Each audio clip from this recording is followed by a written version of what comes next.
This is the H-34 Choctaw, more specifically the JH-34A, which is a US Army variant of this helicopter, which was actually used to test various weapon payload configurations, most of which we now have on this vehicle in War Thunder. This is an American Tier 5 premium helicopter at a BR of 8.0 and is one of the prizes of the Shipyard Vehicle Crafting event. So if you are watching this after the event has ended and you want to acquire this helicopter, you will have to buy this on the Gaijin market.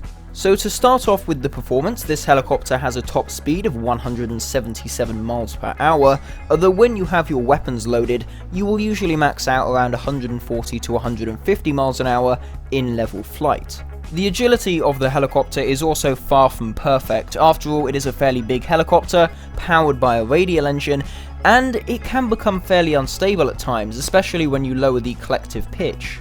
And in some cases, the heli may even try to flip itself over, which usually results in you crashing. Now moving on to the weapons, you have 3 different loadout presets, the first of which gives you 32 Mighty Mouse rockets with 290mm of pen and 1.18 kilograms of TNT equivalent explosive, and then you also have 4 Browning M350 cals with 500 rounds per gun. Not too bad. Your second loadout gives you 40 Mighty Mouse rockets, 2 HVARs, 2 AN M3 20mm cannons, 2 of the Browning M3s that we had on the last loadout, and then also 4 7.62mm Browning machine guns.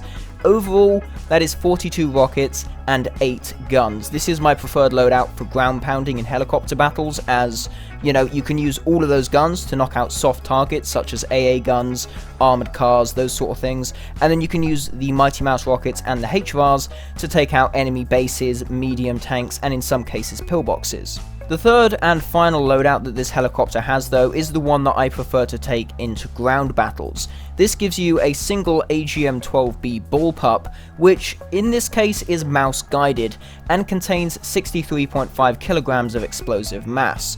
More than enough to kill pretty much any enemy tank you may come across, even without a direct hit in some cases. And then mounted on the other side of the helicopter, there is also a Mark 11 20mm cannon pod with the availability to use either default, air target, or armored target belts.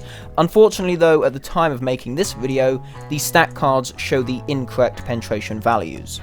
As I said, this is the preset that I use in ground battles. Having a missile like that at an 8.0 BR on a helicopter is highly effective, and really I would not be surprised if this heli gets a slight BR increase due to that. A few more things worth noting is that firstly, this helicopter does get night vision, but not a thermal sight, and also has no form of countermeasures against air-to-air missiles. Of course, also being a premium will mean that all of the modifications on this vehicle already come fully unlocked, so the vehicle will be spaded straight away.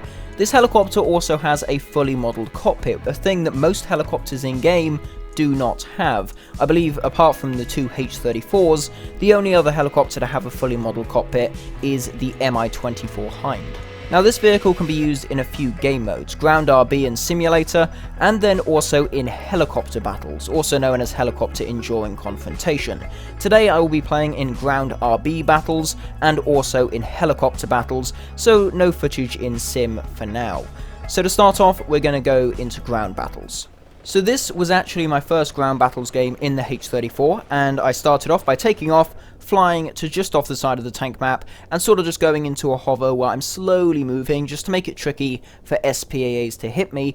And talking of SPAAs, I present the Saddam 25. I see him, fire off the bullpup, and something funny happens. I get 2 kills. Turns out there was an Albul 74 sitting right next to him, and you know, those 63.5 kilograms of explosive mass on the bullpup, it came in handy and was able to kill both of them. Killed the Saddam with a direct hit, and killed the Albul with the splash damage. Next up, I see a Type 89 infantry fighting vehicle moving towards the A point which we are trying to take, and again, direct hit, even though he wasn't exactly in a clear visual view.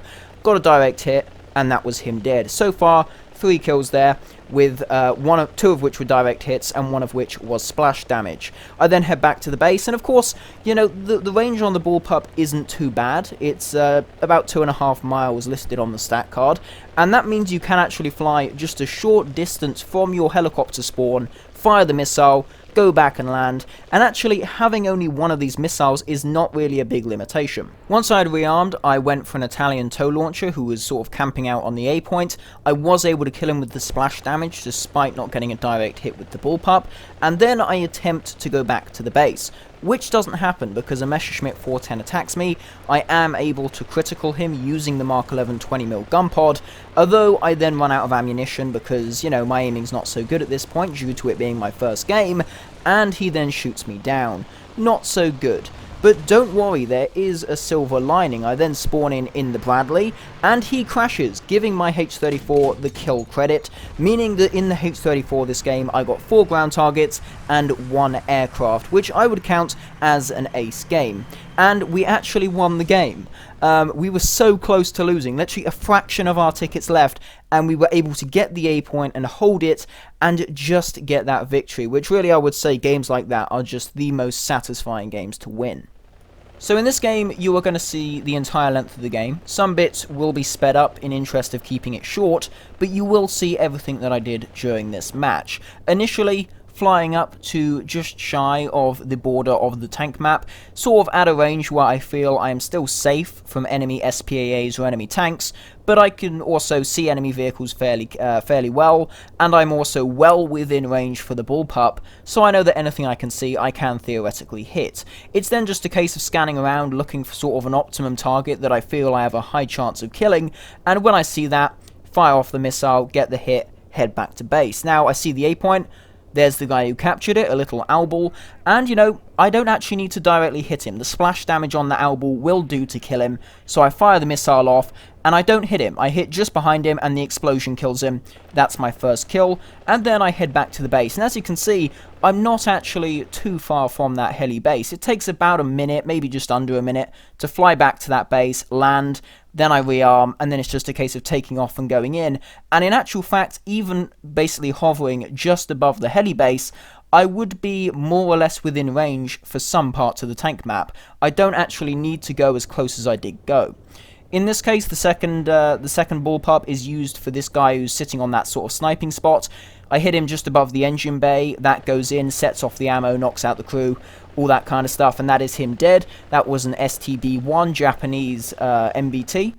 So he is now dead. That's one less enemy on that sniping hill, so one less person who can take out my team while we attempt to capture the bases. We then get the B point, I rearm, and I head back to my shooting position, and once I get back in position, there is another enemy on that hill. And this is really a great benefit of having a sort of ATGM that you can guide on a heli at 8.0. Most helicopters with ATGMs are 9.0 or above. In this case, you could be facing 7.0 tanks, and they're not expecting a heli with an ATGM to come in and kill them, so they're just out in the open. As you saw with that T-54 and the STB, they were both on that hill, out in the open, easy targets. And at this BR, no one's expecting that, because the only other heli at this BR is the AH-1G, which does not have any guided weaponry. You either have guns, gun pods, or unguided rockets. This, on the other hand, you have the bullpup, and don't be worried. This is not only an anti-tank weapon, this can also be used against aircraft, which is what I do with this PE-8. Direct hit to the center, and he completely disintegrates, and that was my 4th kill of this game. So we took out 3 ground targets and a PE-8. After that, I again fly back to the base, rearm, but by the time I get back up, the game is over. The enemy team did win, but nonetheless, it was a fairly nice game for me. So as you can see, the bullpup is very effective in ground battles, but now let's move over to helicopter battles, where of course you do want to be avoiding pretty much any enemy helicopters, especially the ones with air-to-air missiles. As I said earlier, of course, you have no countermeasures, so the playstyle or the sort of tactic that I used was going off to the back of the map and ground pounding. That will be your best bet for actually earning some SL and RP, rather than just being seal clubbed by more advanced helicopters. Now, the 2 maps I would advise using for this are Tunisia and Vietnam. Both of these maps provide a very good route on either side of the map to sneak around, get to the ground targets, and there's also a bunch of targets that will spawn in, so they're the best maps to do it on. The other maps, Afghanistan and Zenghu, the ground targets are fairly uncommon, and they're not exactly consistent where they spawn, so it's not exactly easy to target specific areas and get a bunch of kills. Now, trying to get a session with Tunisia and Vietnam will tend to give you a higher chance of actually getting more ground target kills, and therefore earning more RP and SL.